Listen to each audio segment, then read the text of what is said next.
You ask Tiger to calculate. This deals with finding the midpoint between 2 points. The midpoint between the 2 points is 1, 0.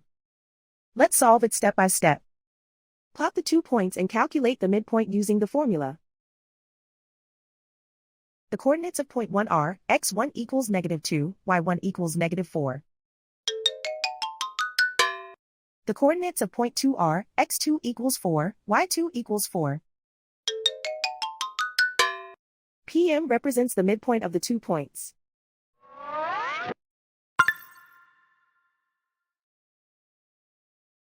Use the x values in the midpoint formula to find the midpoints x. x1 equals -2. x2 equals 4.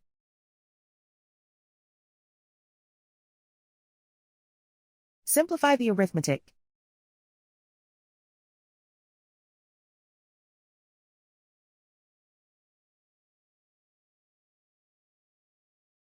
Use the y values in the midpoint formula to find the midpoints y.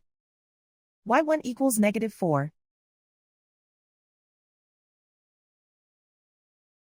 y2 equals 4.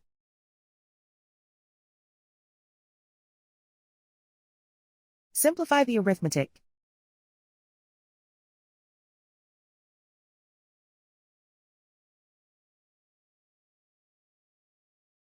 And so, the midpoint is 1, 0.